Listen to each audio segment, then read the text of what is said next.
to calm clarity from anxious confusion.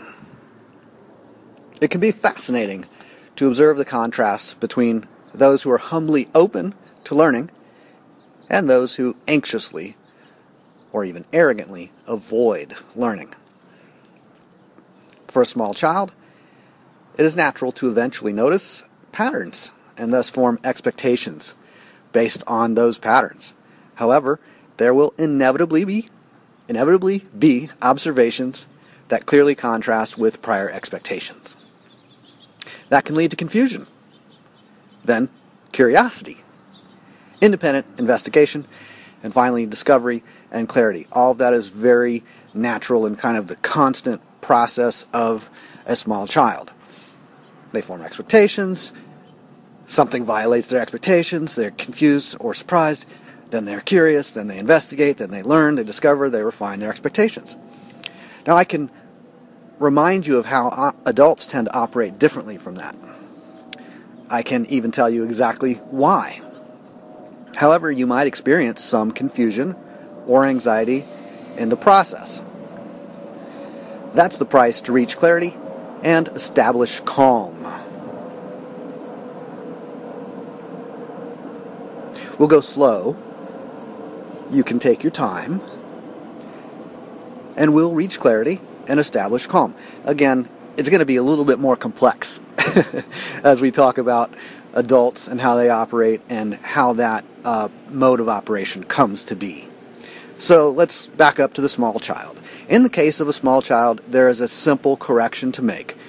They notice patterns, they form expectations, they notice contrast, something that doesn't fit their expectation.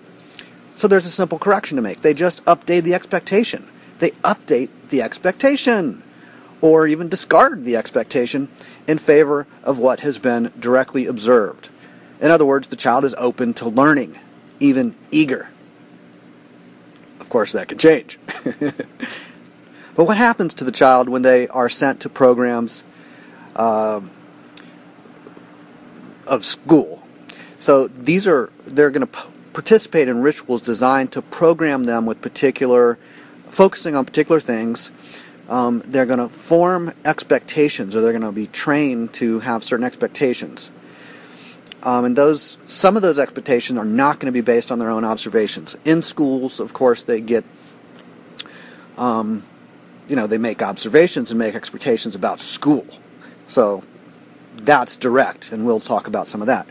But there's also, at some point, going to be information presented about what to expect in life. Maybe not really early in the schooling process, but at some point, there's going to be ideas presented, in particular in science classes, for instance, about what to expect, cause and effect. In other classes, we'll see that as well. But there's the particular issue of science classes, which we won't get into detail about that, but we will come back to that in passing. So because of the intense social pressure of some of these rituals, the child will naturally experience anxiety. They may not experience anxiety until they actually go to school, but once they go to school, it's typical for a small child to, at least in some cases, to have anxiety. Maybe they don't have anxiety about school until a few grades later, or until, several years into school, maybe close to puberty is when they really start to experience a lot of anxiety in relation to school. But pretty much universal, there's going to be anxiety relating to school, including, of course, test anxiety relating to tests. So I said intense social pressure. It's maybe not intense so much as lasting. It is years and years of social pressure. So that's part of the intensity. Isn't the instant intensity, but the momentum of these rituals. So the rituals do what? They reward conformity and discourage anything else, including independent investigation. The rituals reward conformity with what? Well, with good grades, encouragement, little gold stars, stand up in front of the classroom and, people clap for you or are jealous of you getting called on and getting the right answer. There's this competition for, can I get the teacher to call on me and then give the right answer and get the approval of the teacher, and then everybody's jealous of me, or everybody's, at least celebrates my success in the process of memorizing and repeating information. And in some cases, there's, of course, demonstrating competencies, like you have to, in an art class or something, draw a circle. Okay, you have to learn what a circle is, you draw it, you demonstrate that competency, and then everybody says, now, that is an O, or everybody says, that is a 0. And that isn't quite the same as, memorizing and repeating an idea. It's observing a model. There's an instruction of here's what to do. You copy that activity. When you master it, that is a competency, and you're rewarded for that conformity. That's different from forming an expectation and being rewarded for stating what your expectation is. That's really the crucial issue, but I did want to set this background of, the much less intense aspects of schooling rituals. So the rituals reward conformity and discourage independent investigation. In other words, the first thing is, you don't get to study whatever you want to study just because you're interested in it. You've got to learn the curriculum. You've got to follow along with the class. So the child's anxiety at the most simplest level is a sign of their natural curiosity. They are interested in things they're interested in, and then, they're taken to schools, and at some point they're going to be bored. And that is they're going to be anxious about that because they're interested in other things. They're done with whatever their school assignment is, and then they still have to sit there and be quiet. Is that easy for a 6-year-old? If you aren't clear on whether it's easy for a 6-year-old, go watch some 6-year-olds and have them sit still for 3 minutes and be quiet. For 3 minutes with no TV, no distraction. Why do so many kids eventually start to, take books to school and read? By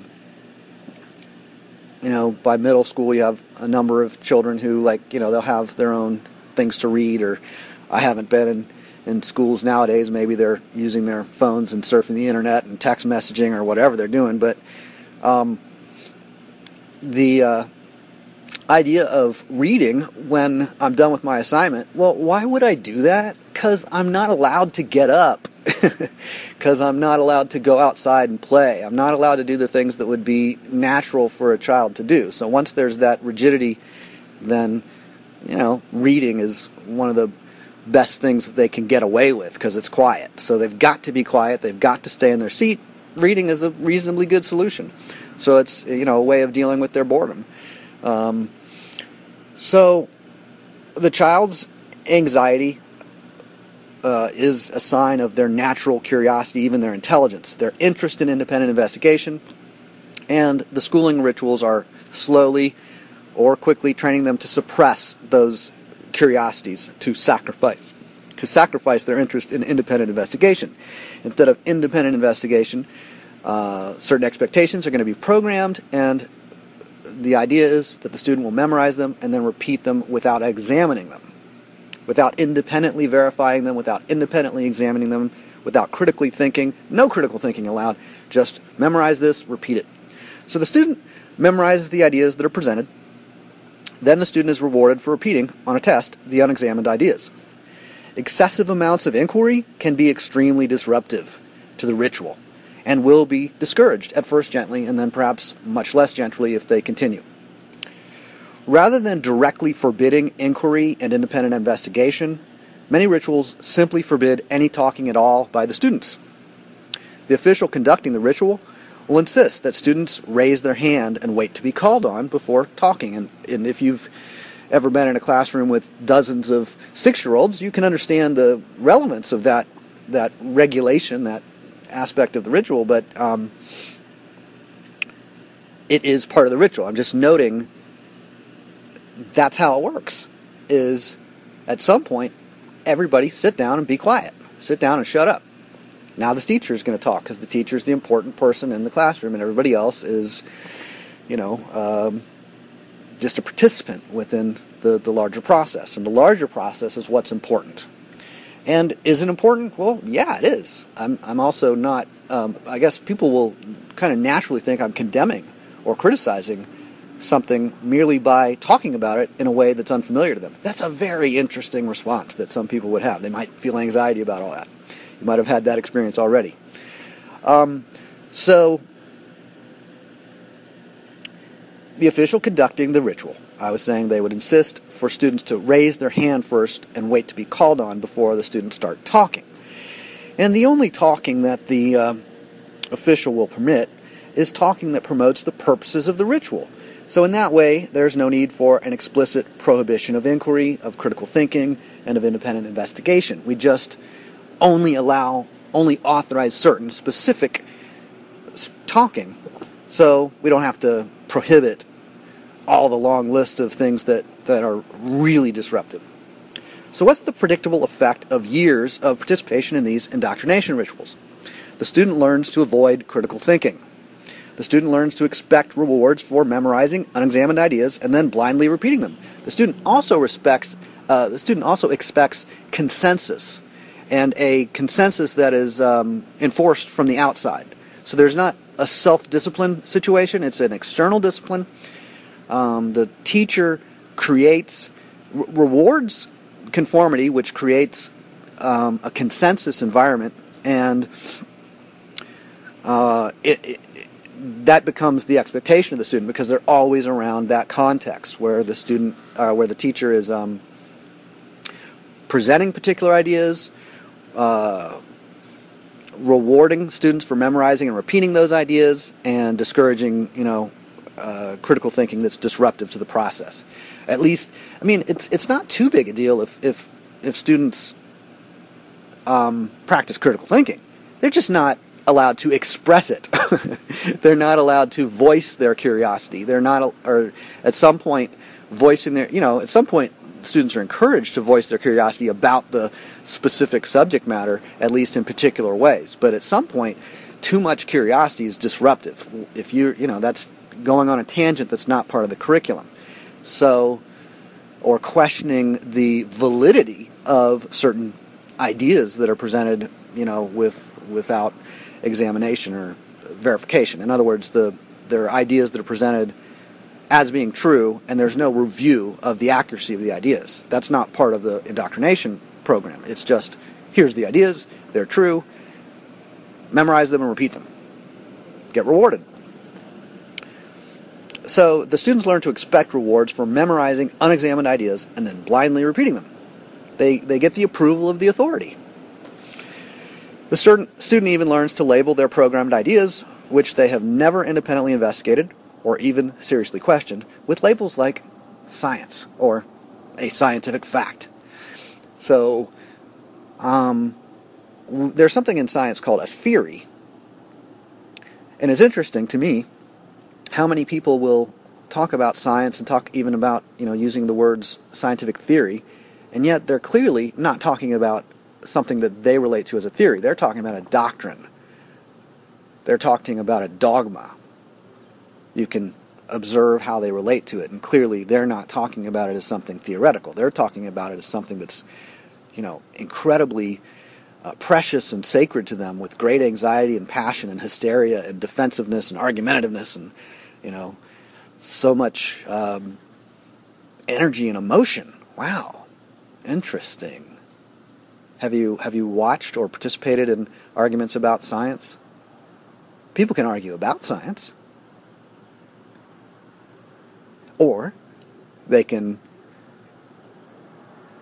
present models and hypotheses and then test them and really honestly look for flaws in a particular model, and then look to refine the model based on actual observations. So if observations conflict with what a model predicts, what does that mean? That means the model is at least imprecise, Or people could just argue about why we don't need to test the models and why anybody who questions them is, whatever, unscientific, to be very gentle. So if the student is exposed to direct observations that conflict with the program curriculum, as in their expectations, their doctrines, their dogmas that they're programmed to hold, well, if there is a conflict or contrast between their programmed ideas and their direct observations, then the students could experience what? Confusion. Stress also, but confusion. However, because of the years of social rituals in which conformity was celebrated and curiosity was restricted, when an advanced student experiences confusion, they are anxious about independent investigation. A young child, when, they're not going to be as complicated and uptight and stressed and anxious. But more advanced students, after years of these kind of rituals, when they experience confusion, they're anxious about independent investigation. They're actually, there's a dilemma. Do I expose my sacred idea to actual independent investigation, in which I might find that observations do not support the sacred idea? So the background of the anxiety of those advanced students is they do not want to be punished or harassed or ridiculed. They don't want to be excluded. They don't want to be attacked. There's a little more as far as the dangers of confusion that I'll mention again later, and I'll just go ahead and say it now that I've made this reference. When students are confused and they're in a social context where confusion may be taken advantage of by other students or ridiculed, then they're going to want to hide their confusion. They don't want other people to know they're confused because other people may make fun of it or take advantage of it in some other way. So, in a certain social context, confusion is a problem. Again, back to the small child, really small child, a toddler, let's say, who's hanging out in their living room with their family members or just a few other people, one other person or several other people. There's no big social pressure on them. What happens to them, or what's their response to confusion? Again, it's simple.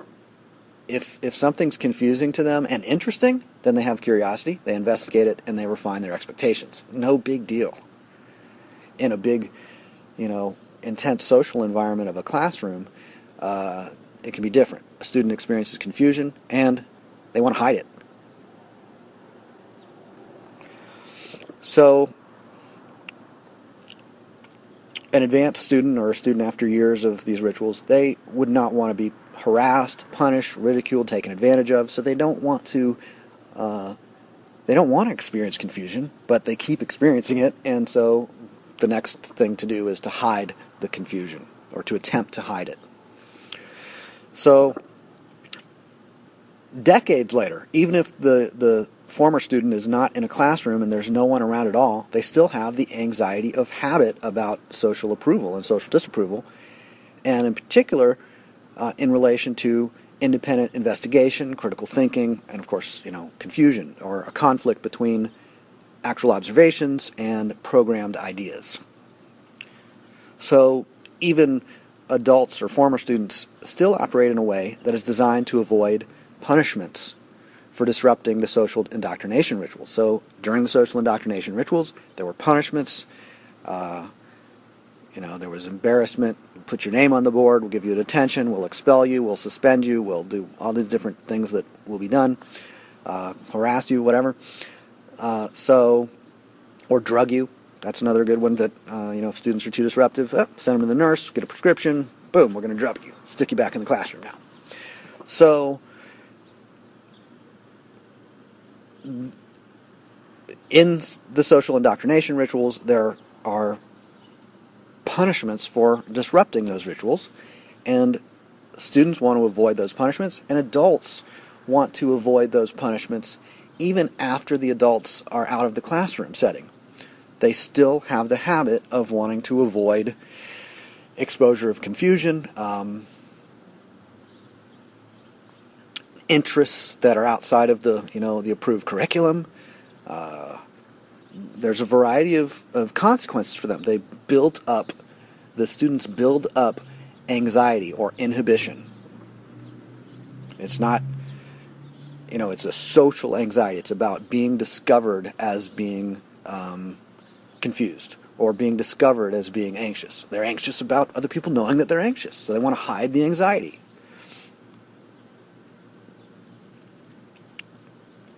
So even as adults, those former students are still anxious about being recognized by others as confused. They're still suppressing their natural urge for independent investigation. They're still suppressing or sacrificing curiosity.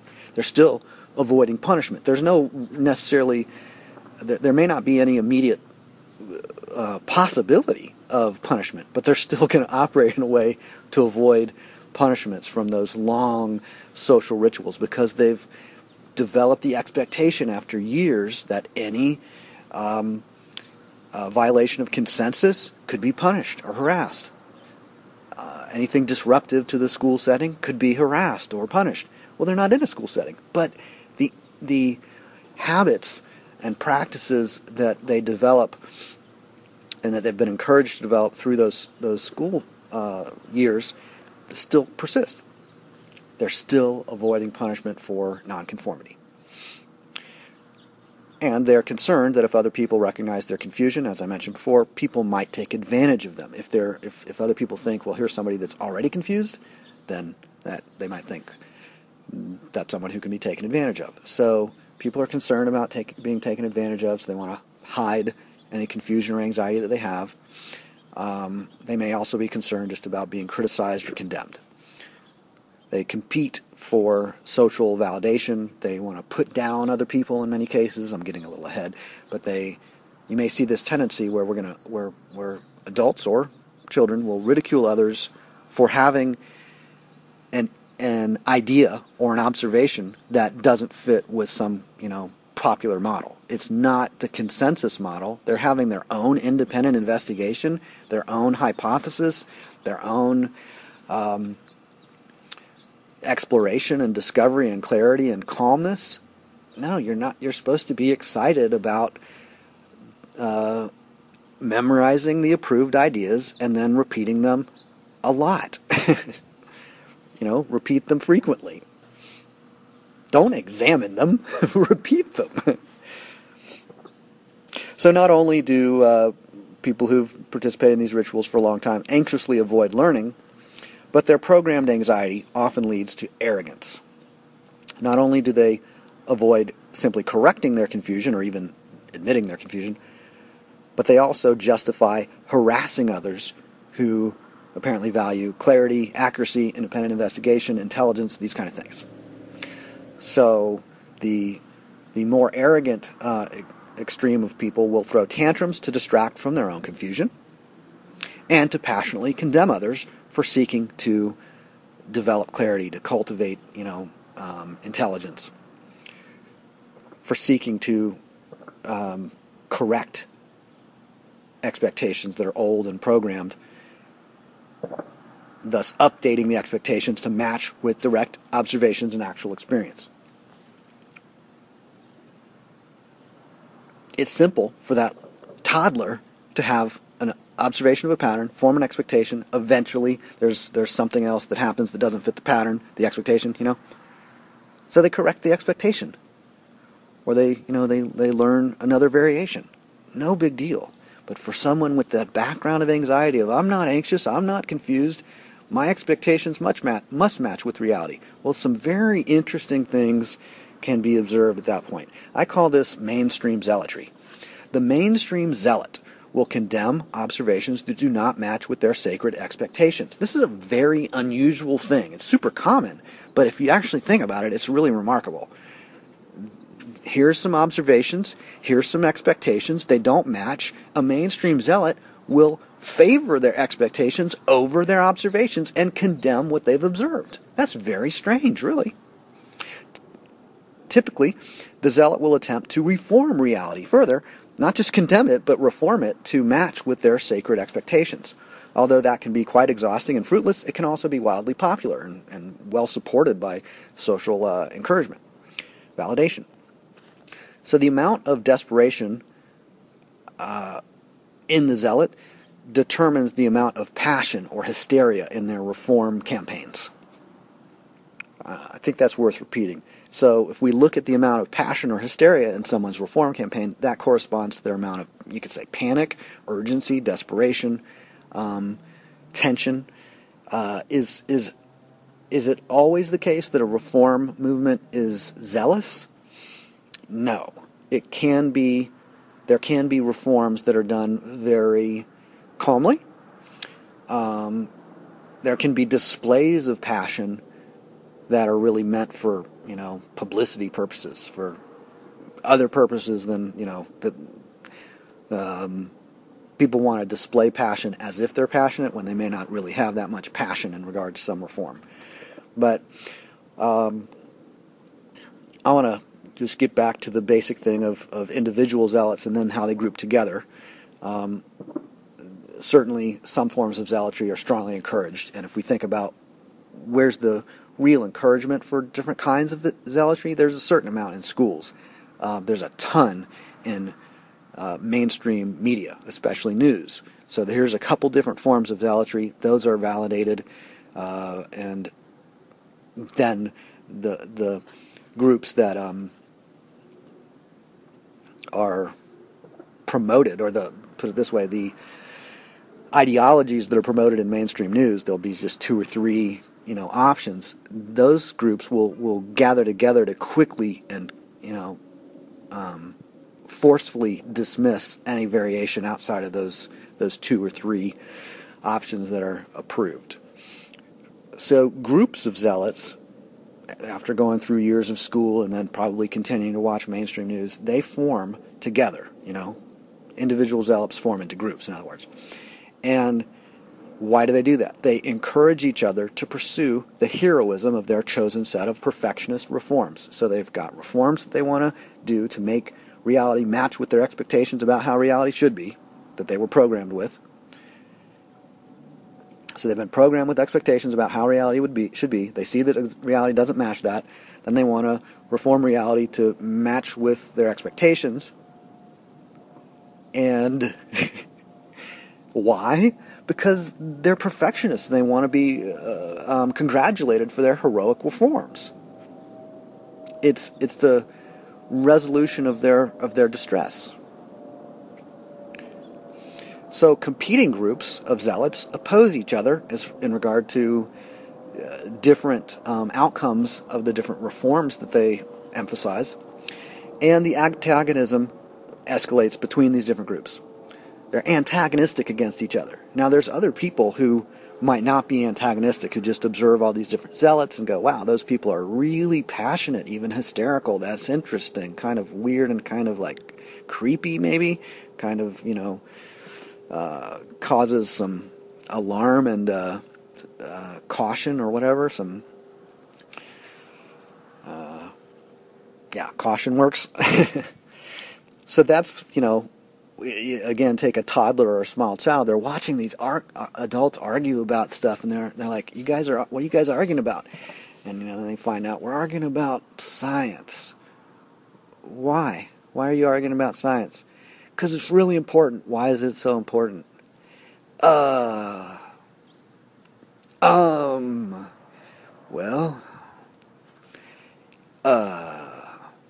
So, to a neutral observer, people arguing hysterically, like for hours on the internet or in any other context, on TV, whatever, the two talking heads are arguing about science. Why? Why are they arguing? It takes two people to argue, right? One of them could say, I'm not going to argue. If you're interested in my theory and my methods, I can tell you, but I'm not going to argue. Sorry. So competing groups of zealots oppose each other. They argue. Their antagonism escalates. Maybe some wars break out. Whatever.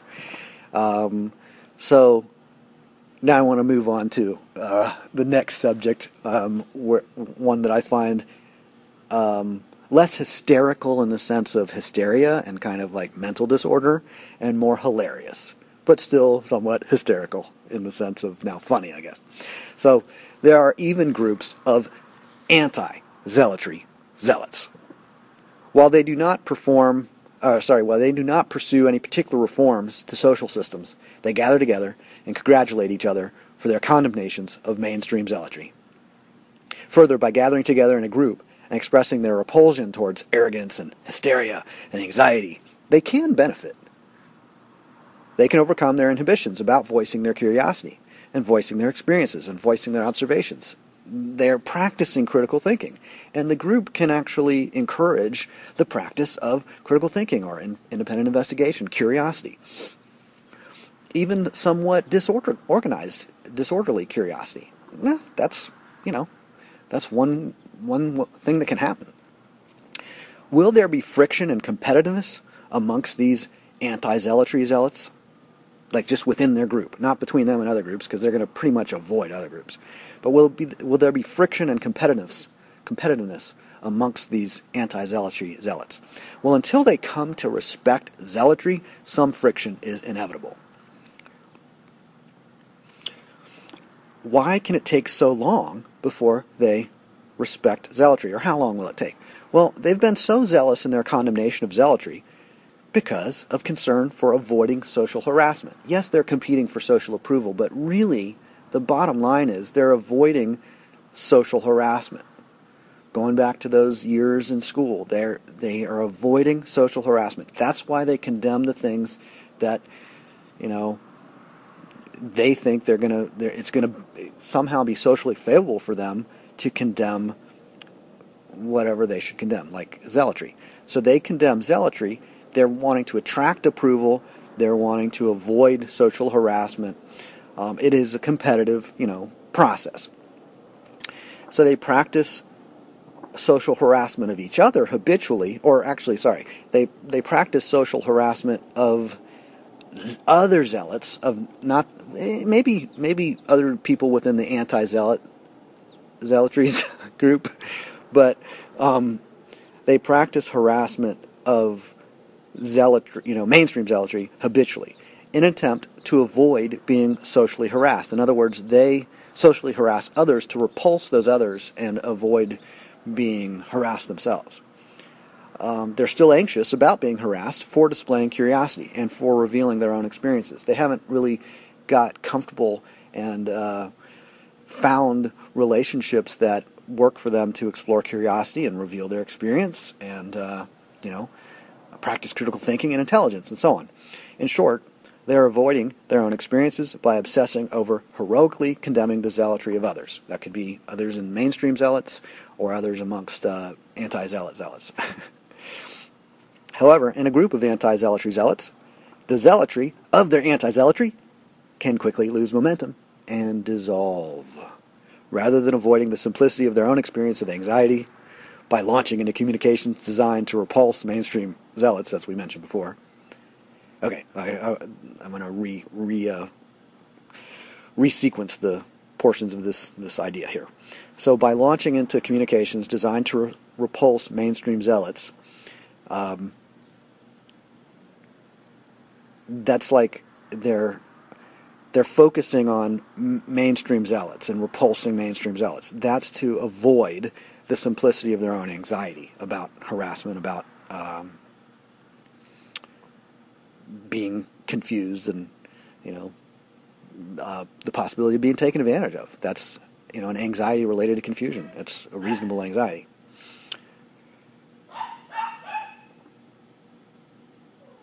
So,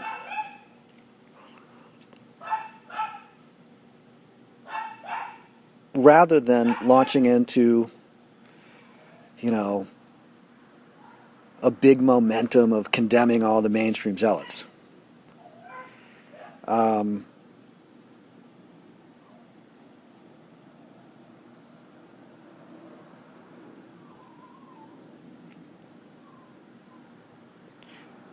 okay, I'm said that. Okay, I got confused. Oh, there it was. So I got confused. I got confused by my own little notes and script here.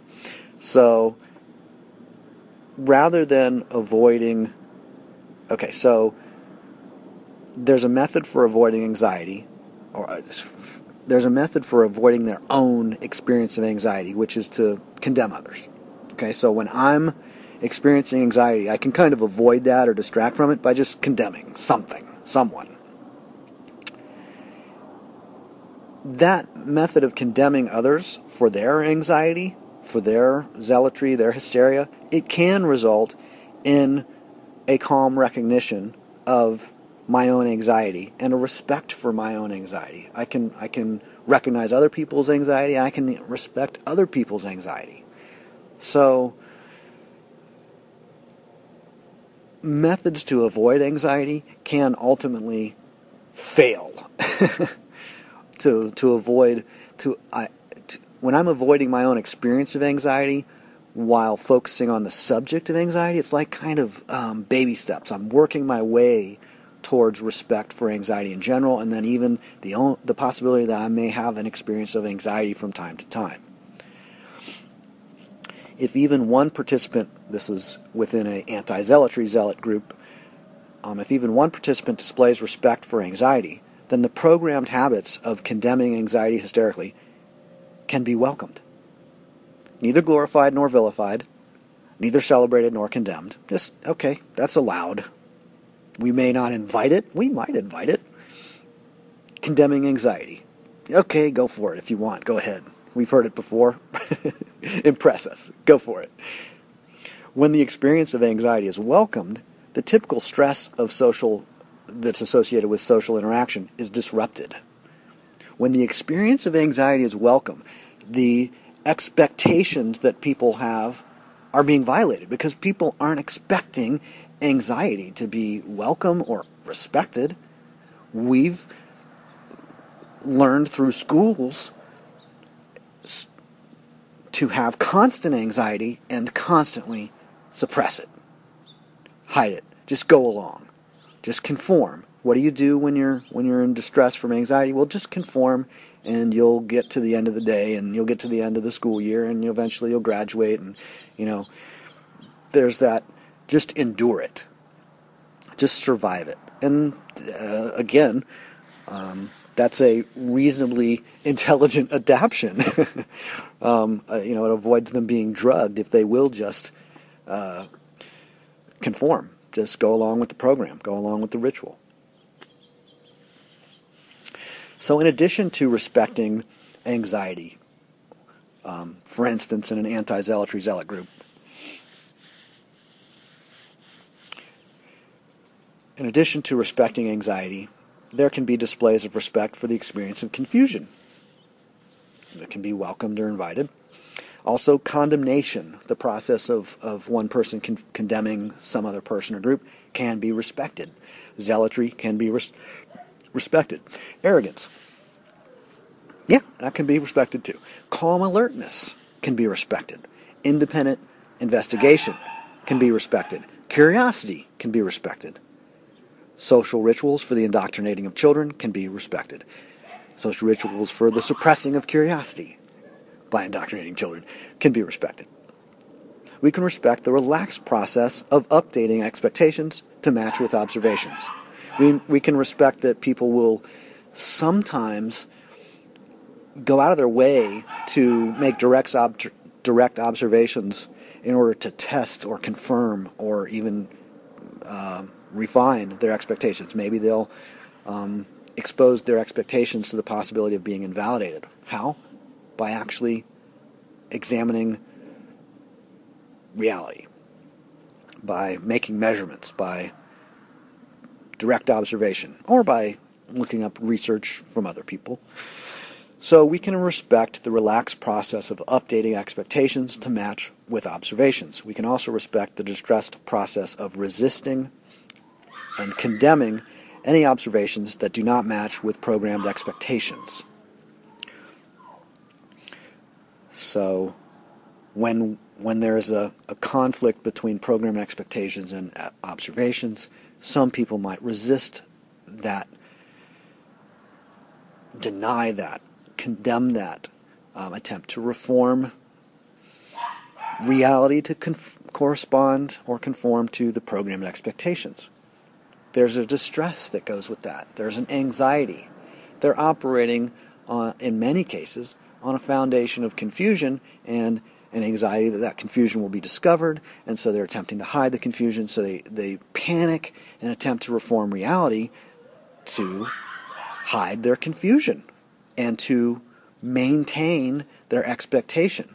Since their observations don't support their expectation, they've got to now change reality so that they can observe something that supports their expectation. That is so convoluted and complex and exhausting, and it can be something that people do habitually for a long, long time, long after they are no longer in classrooms and other indoctrination settings.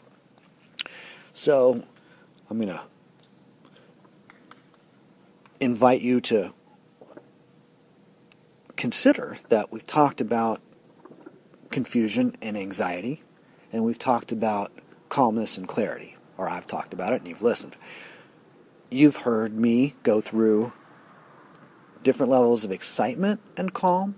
So excitement, eagerness, enthusiasm is a contrast with calm, right? But excitement isn't always anxious. One of the things that is potentially interesting is the suppression of excitement, except for very specific kinds of excitement that are allowed, that are authorized socially. Excitement in general, like a child's natural excitement, eventually might be a bit threatening, because excitement like that's like when I say, I'm anxious to find out, blah, blah, blah, blah, blah. That's a expression of curiosity. I'm anxious to find out. What? No, you're not anxious. No, anxious is bad. It's shameful. It's wrong. Anxiety and being anxious, we don't allow that in this classroom. What classroom? Well, I don't know. Okay, there's no classroom. We can respect each other and, really, this is the interesting thing, respect ourselves, respect our own experiences, respect our own observations, respect our own interests, our curiosities, our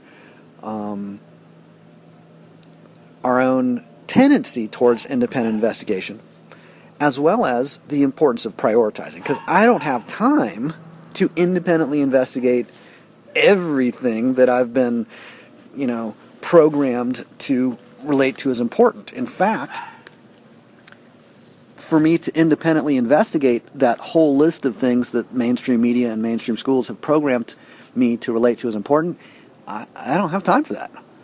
I could put time into it, one thing, another thing, a few more things. Now argue with people about how what I've discovered completely invalidates, the mainstream doctrines and dogmas. That can take a lot more time than I want to give to it, because if those subject matters aren't even really inherently valuable to me, that's something I can also respect. I want to respect what matters to me, which means discover what matters to me, which may mean retreat or withdraw from groups in which those groups are telling me what should matter to me, what matters to them, and what should matter to me. So there's a difference between groups that are telling me what should matter to me and groups that are saying, well, if this matters to you, then you could join our group and, we'll explore those things together. We'll share about it. We'll encourage each other, but without a repulsion to critical thinking. We welcome critical thinking. We can encourage and even require respectfulness. That's really unusual to me. Might be something of interest. So, we've talked about anxious confusion. We've talked about calm clarity. I haven't used the word alertness a lot, but you can be aware of alertness. Thanks for listening.